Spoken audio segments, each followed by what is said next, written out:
ہم ایک جمہوری اور سیاسی پارٹی ہے. ہم ہر راؤنڈ میں جس طریقے سے بھی وہ الیکشن میں اپنا حصہ لینا اپنا حق سمجھتے ہیں اور اپنی ذمہ داری سمجھتے ہیں, چاہے وہاں پہ انتظامیہ کتنی بھی جانبدار ہو, کتنا بھی وہ ہو, اس میں ہم ایک الیکشن کمیشنرز کا باس ہوتا ہے لیکن ڈی سی کے اختیارات ان سے زیادہ ہوتے ہیں. اگر ڈی سی چاہے یا اس کی یہ منشا ہو یا اس کی یہ خواہش ہو تو ڈی سی ہر طرح کا جو اس کے علاقے میں جو بھی ایونٹ ہو, چاہے وہ الیکشن ہو چاہے کوئی بھی ہو, اس کو پرامن طریقے میں کرانے میں اس کا اپنا حصہ ڈال سکتا ہے. لیکن اگر اس کی منشا ہی نہ ہو تو پھر یہ مشکل ہے کہ وہ کچھ بھی کر سکے. آپ کے سوال کو جہاں تک میں سمجھاؤں, اب یہ کہنا چاہتے ہیں کہ انتظامیہ بے بس تھی, لیکن انتظامیہ نے اس میں اپنا کوئی رول ہی ادا نہیں کیا, اپنا کوئی ذمہ داری نہیں سمجھی, نہ اپنی کوئی دلچسپی اس میں ظاہر کی. آپ کو ایک سادہ سی مثال دیتا ہوں.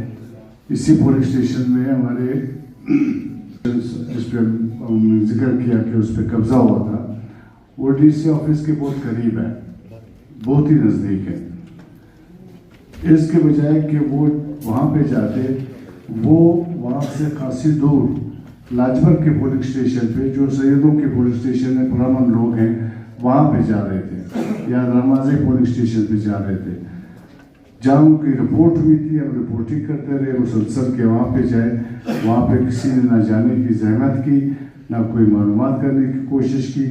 تو جہاں تک ہمارے خیال ہے کہ ان کی کوئی دلچسپی نہیں تھی اس طرح کے الیکشن کرانے میں. جو وہاں کی خرابی کی جڑ بن رہی ہے, یا منشیات کی فیکٹریاں ہیں جو سابق افغان حکومت کے سینکڑوں اہلکار وہاں پہ میڈیا کو فالو نہیں کرتے رہے یا انہیں کوئی اخبار نہیں پڑھا ہوگا. جہاں تک ہمارا تعلق ہے, ہماری پارٹی کی نسل لائن کا تعلق ہے,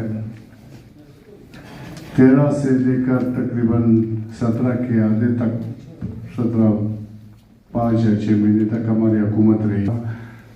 ایک جنگ میں مصروف ہیں. ہم نے ہر وقت منشیات کے خلاف بات کی ہے, چوری اور ڈکیتی کے خلاف بات کی ہے. ہماری پارٹی نے ہر وقت اسی بات پہ, ہم کئی دفعہ انتظامیہ سے ملے ہیں کہ ہمارے علاقے کو ڈرگ کے گاڑے کے طور پہ انٹروڈیوس کرایا جا رہا ہے, اسلحہ کلچر کو بار سپورٹ کیا جاتا ہے.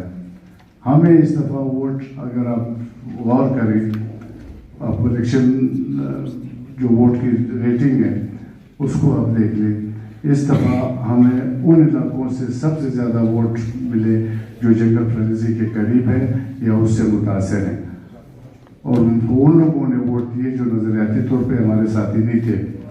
صرف اس بات پہ ہمیں اس دفعہ جو اتنے زیادہ ووٹ ملے ہیں اور ان علاقوں سے جو زیادہ ووٹ ملے ہیں جو امن و امان کی وجہ سے سب سے زیادہ ڈسٹرب ہے.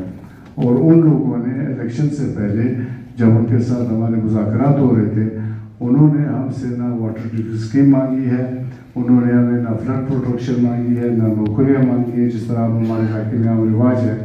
ان لوگوں نے پارٹی سے صرف اور صرف ایک مطالبہ کیا ہے کہ آپ اس علاقے میں اسی طرح امن لے کے آئیں جس طرح 13 کے الیکشن کے بعد جب آپ حکومت میں تھے اس طرح کا امن لے کے آئیں.